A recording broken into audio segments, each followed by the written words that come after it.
For this story, we're in Chicago in the year 1939.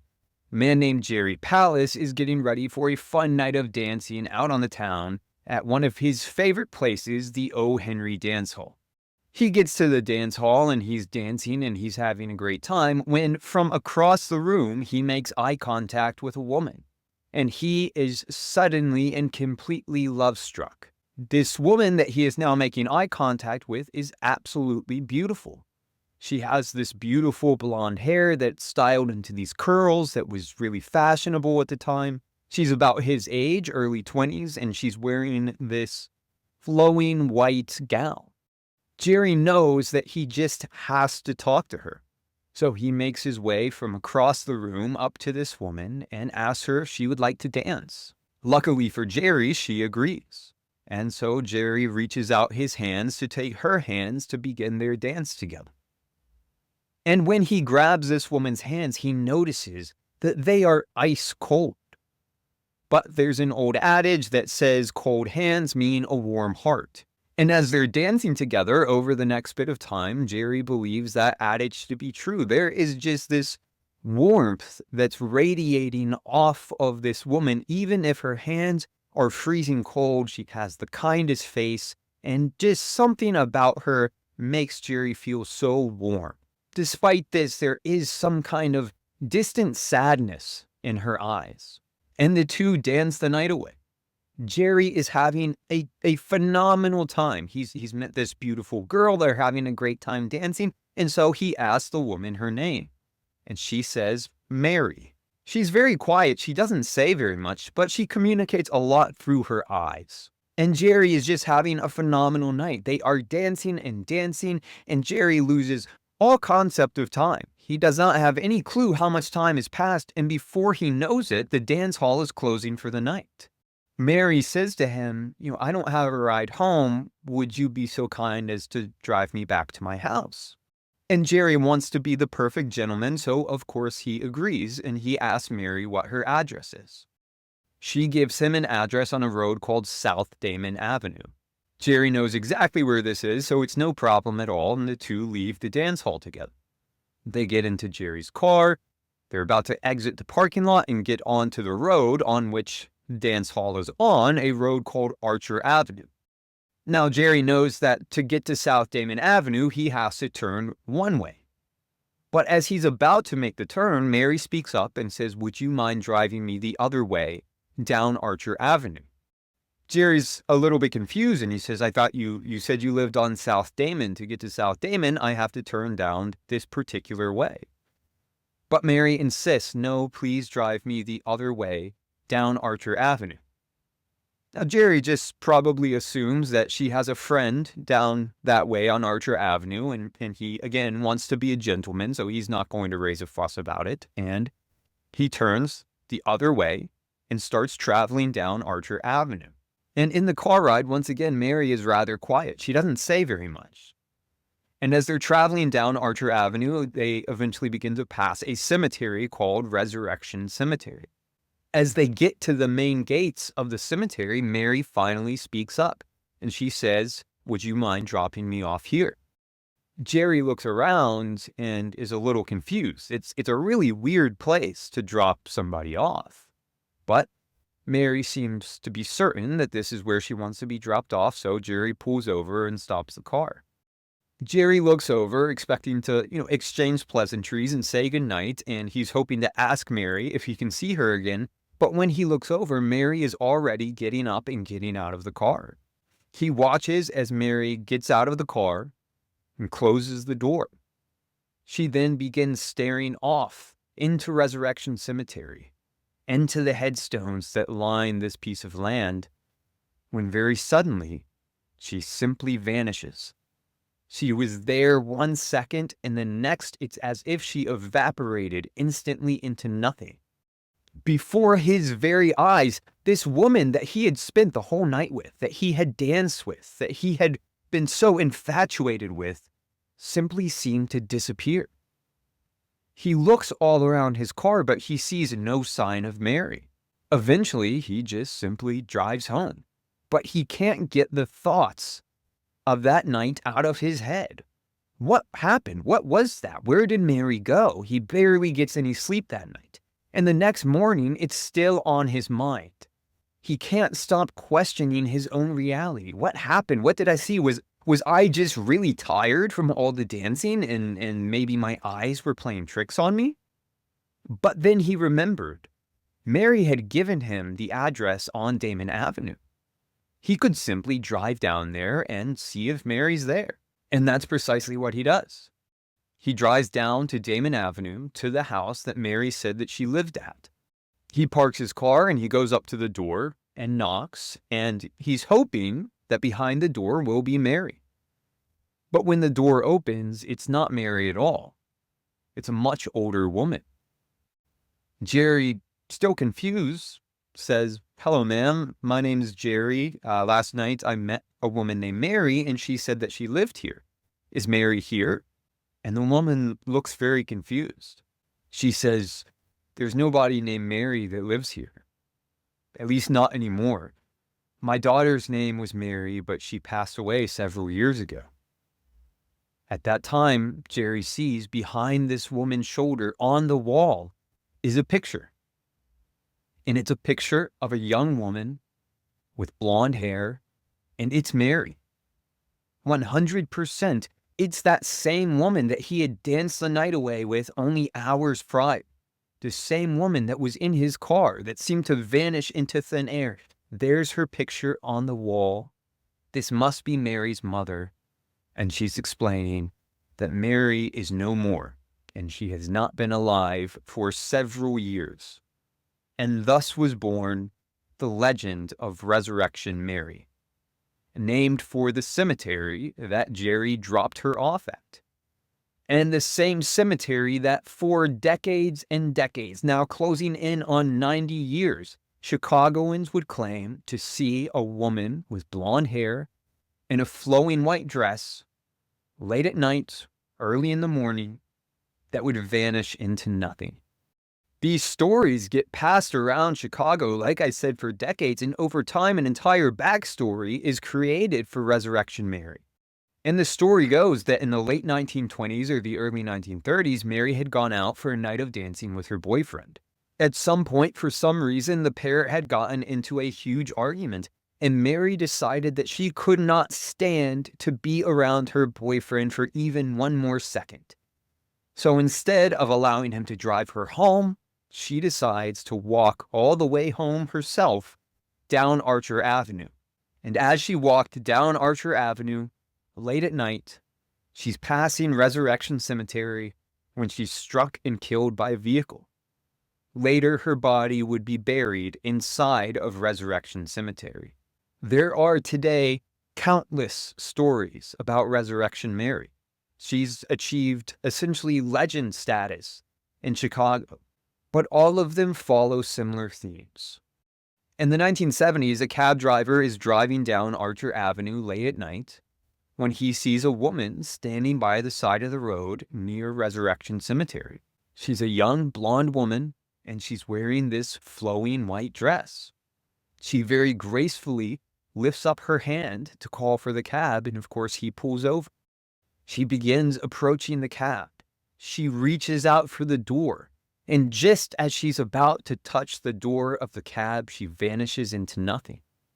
Perhaps it's the nature of cab drivers, right? That they're out driving around while everybody else is asleep. But there are many stories of cab drivers having encounters with Resurrection Mary. In the year 1979, a different cab driver named Ralph is driving down Archer Avenue late at night in the middle of winter. And as he's passing Resurrection Cemetery, he sees a young blonde woman in a flowing white dress. She's walking around seemingly aimlessly, and he's very worried for her. Because this is Chicago in the middle of winter, and she is not dressed properly for this kind of cold. So he pulls over and he says, "Miss, would you like a ride? Are you okay?" Without saying a word, this woman opens the door to his cab and climbs inside. Ralph looks at her and says, "Where to?" And she says, "Please just drive me down Archer Avenue." And so Ralph begins driving her down Archer Avenue, but he doesn't drive her far. Very suddenly, this woman who had been so quiet and so reserved leaps from her seat and starts pointing to the side of the road and saying, "Here, here, here." Ralph is so startled that he slams on the brakes and he looks over to where this young woman is pointing, but all that's there is this tiny, dilapidated shack. He's looking at it and then he says, "Miss, are you sure this is where you want me to drop you off, at this little shack?" And he looks back over to his passenger, but she's completely gone. He looks all around his cab, but there's no sign of her, and that's when he realized that the door to his cab never opened to let her out. It only opened the one time, and that was to let her in. Where did she go? Tales about this woman have now been passed around for 90 years. And all of them describe Mary exactly the same way that I just described her. She's a younger woman, usually described as being in her early 20s, certainly no younger than 18 or 19 years old. She has this distinctive blonde hair and she's wearing this flowing white gown. But the question, despite these dozens and dozens of stories, is who was she in life? Did she exist at all, or is she nothing more than an urban legend? It's a question that Chicagoland folklore enthusiasts have been trying to answer for literally decades now. And some people think that they might just have the answers. There are a number of people who lived during the time that Mary was supposedly killed in the 1920s and the 1930s, who some believe match the description of Resurrection Mary, both in the physical description as well as when she would have passed away and what age she was when she passed away. If you go to Google and you type in what was Resurrection Mary's true identity, the name that comes up the most frequently was a person named Anna Maria Norkus. The story goes that Anna, sometimes called Mary, went out for a night of dancing at the O. Henry Ballroom in 1927. After this fun night of dancing, she's walking down Archer Avenue, and you can probably guess what happens next. She's struck and killed by a car, and she's buried in Resurrection Cemetery.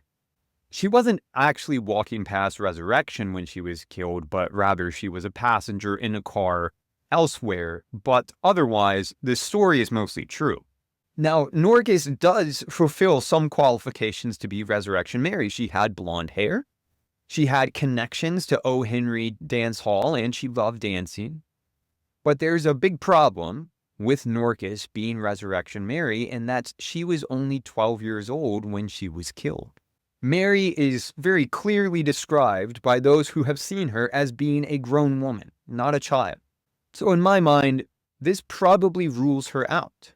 Another candidate that's often referred to as Resurrection Mary was a woman by the name of Mary Bregovy.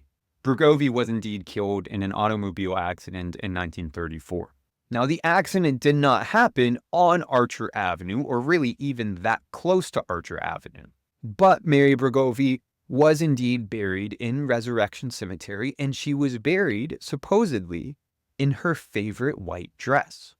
The biggest issue with Bregovy being Resurrection Mary is that Bregovy had very dark hair.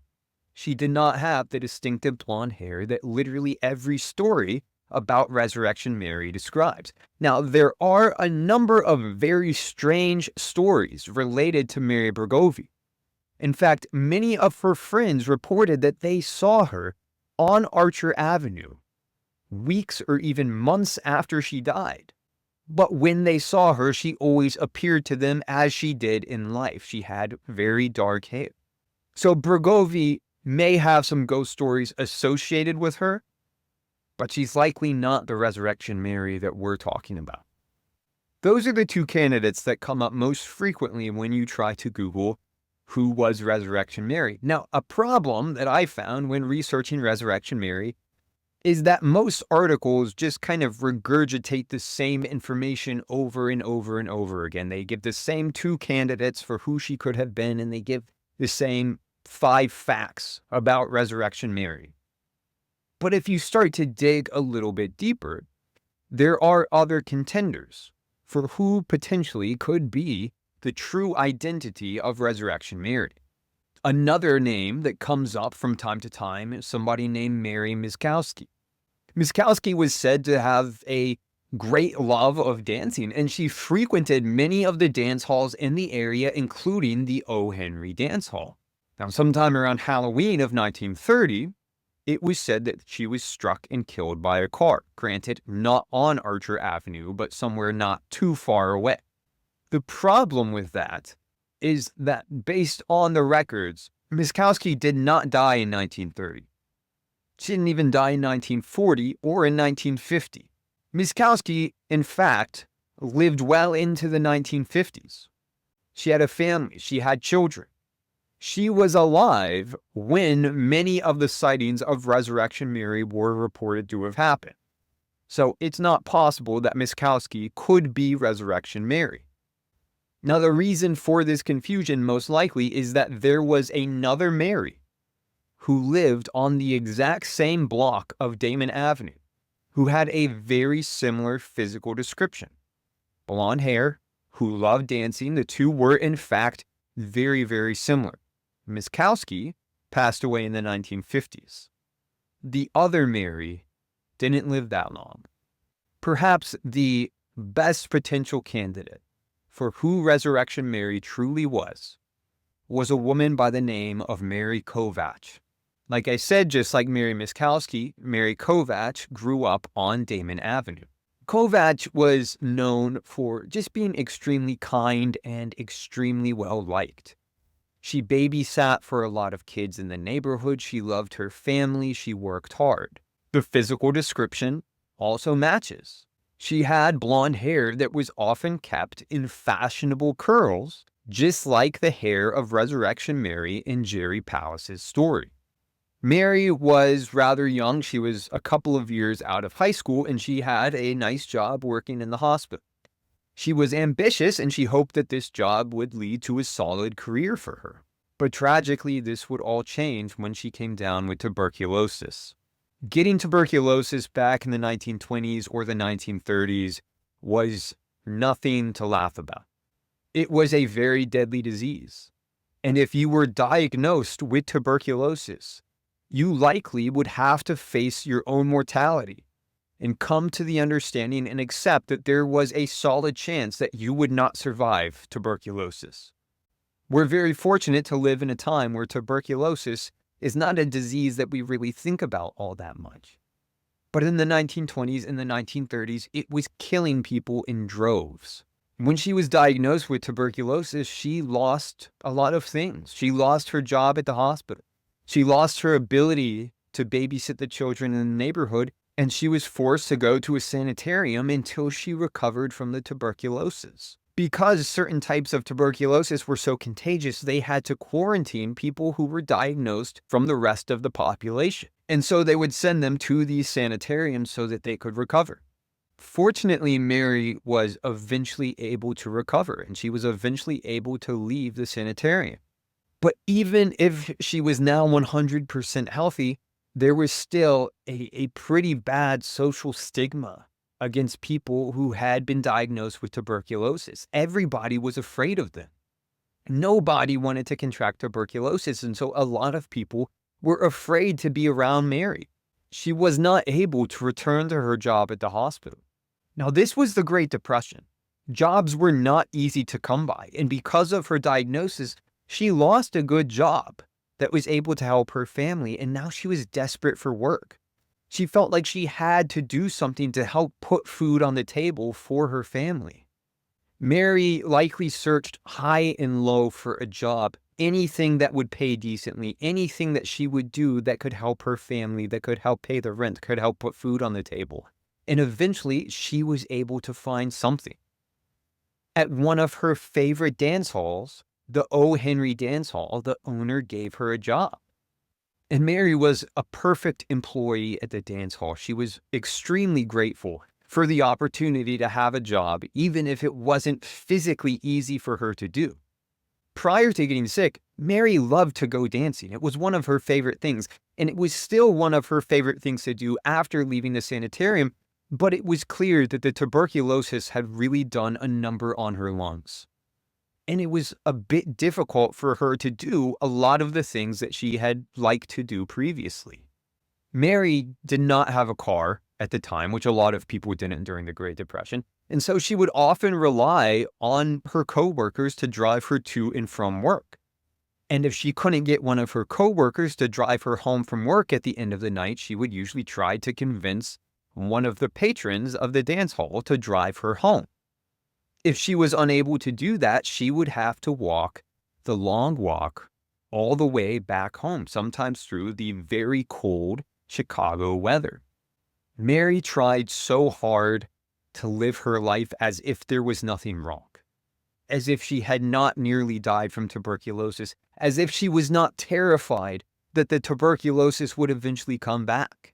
And perhaps because of this, she may have pushed herself a little bit too hard. And unfortunately, the tuberculosis did come back. But this time, Mary would not survive it. Mary Kovac passed away on October 5th, 1932. She was only 23 years old. One of the reasons why she may have been overlooked as potentially being the Resurrection Mary was because of a discrepancy in the record keeping. Mary's funeral records show that, for certainty, she was buried in Resurrection Cemetery. But modern searches of the cemetery show no Mary Kovac being buried there. And there might be a reasonable explanation for this. You see, Mary's family was extremely poor, as many families were during the Great Depression, as just about everyone in her neighborhood was as well. And it was unfortunately not an uncommon practice at the time, and in some places is still unfortunately practiced, that under certain circumstances, bodies that are buried in particular cemetery plots will be exhumed, as in dug up, and moved somewhere else. If Mary's family had purchased for her a term plot, what they would have done would be to continue to make payments on it over time. Essentially, they were renting a plot of land for her to be buried in. And if the payments were not made, she would be exhumed and moved, and somebody else would purchase that plot. Now, we know that Mary's parents are both buried in Resurrection Cemetery.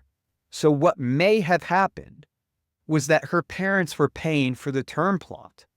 But when her parents passed away, there was nobody left to pay for it.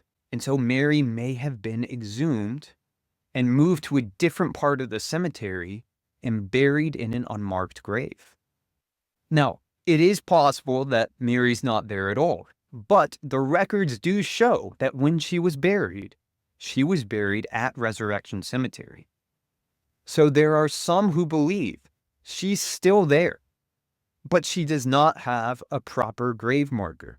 She was buried in an unmarked grave because there was nobody left to pay for the plot. So Mary Kovac fits the bill. Her physical description is spot on. She's the right height, the right hair color. She was very beautiful. She was 23 when she passed away, and most sightings of Resurrection Mary say that she seemed to be in her early 20s. She loved dancing. She had a provable connection to the O. Henry Ballroom. She, in fact, worked there. And finally, she was most likely buried in Resurrection Cemetery. So why then, when you Google Resurrection Cemetery, the name that comes up most frequently is Anna Norkus? And I'm not really certain. Norkus was a child when she passed away. I don't see any really reasonable way that she fits the description other than being blonde and having passed away in the right time frame and having been buried in Resurrection Cemetery. It may also be the case that this whole time people were focusing far too much on the car accident aspect of the legend, and consequently they ignored other possibilities. If the stories about Resurrection Mary are true and not simply urban legend, Mary Kovac may very well be the answer that people have been looking for decades. This theory is outlined very clearly in a podcast called Epitaph, which I will link in the description if I'm able to. They do an incredible deep dive on Resurrection Mary that I simply cannot recommend highly enough. In this deep dive, they really went beyond the same old stories, and they talk a lot about Chicagoland history, the history of the actual people who have been alleged throughout the years to have been Resurrection Mary. And what I like about it is they do a really good job of reminding you that the people behind these legends were real people. They lived real lives and they suffered tragic ends. Sightings of Resurrection Mary seem to sort of peter out after the 1980s, but sightings of her still do seem to pop up from time to time. A man was driving down Archer Avenue late at night when, out of nowhere, a blonde woman in a white dress simply appeared in front of his car. He slammed on his brakes, but he knew it was too late. There was no way that the car was going to stop. The tires squeal and it finally comes to a stop, and he knows that he's just hit this poor woman. So he leaps out of his car, rushing over to try to help this person that he's just struck, but there's nobody there. There's no damage to his car, and he realizes there was no sound of a thud. The only sound he heard was of his tires squealing. Fortunately, it seems he hadn't hit anybody at all.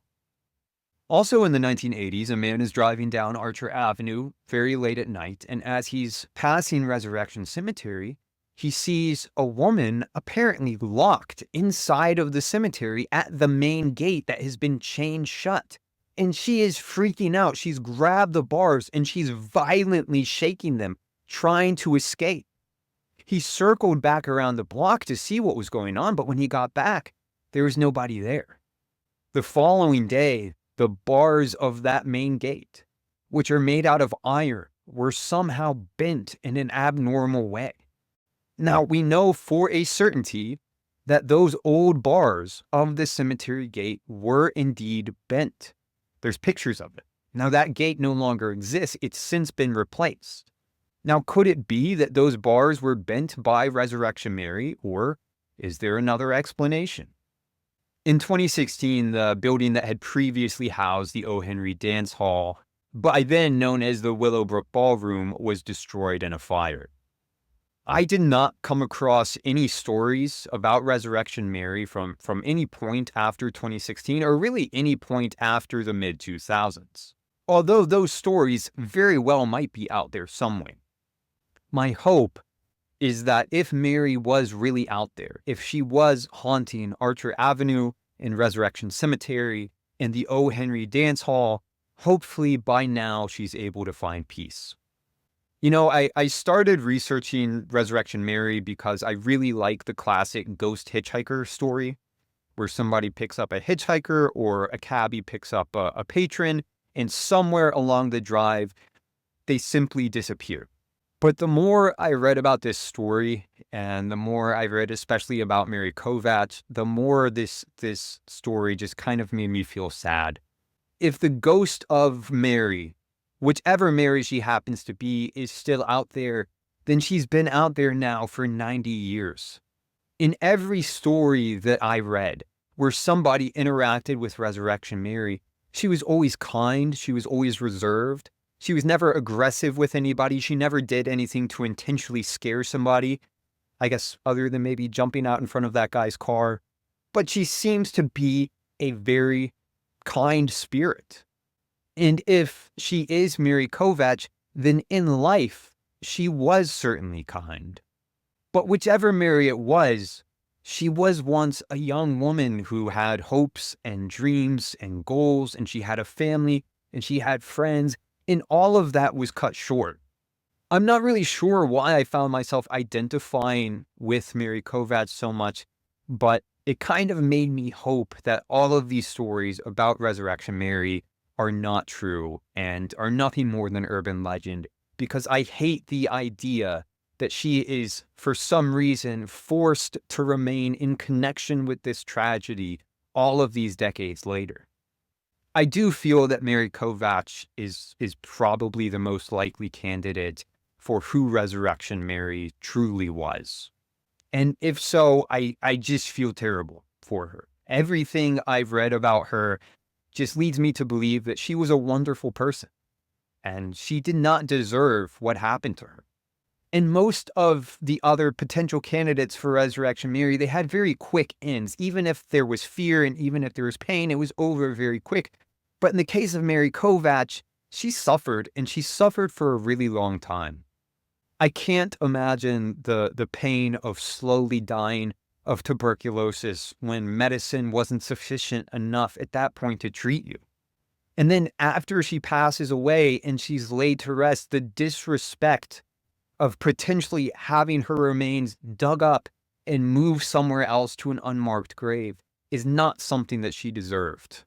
It was just a terrible end for what seems to be a good person.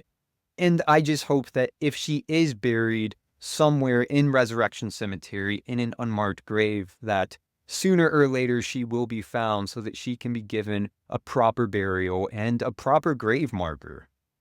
So, if you're ever driving down Archer Avenue in the Chicago area late at night and you see a woman by the side of the road who has blonde hair and a flowing white dress, maybe you should stop and give her a ride. But if you do, make sure that you're kind to her, because she's been around a lot longer than you have, and she's been through quite a bit.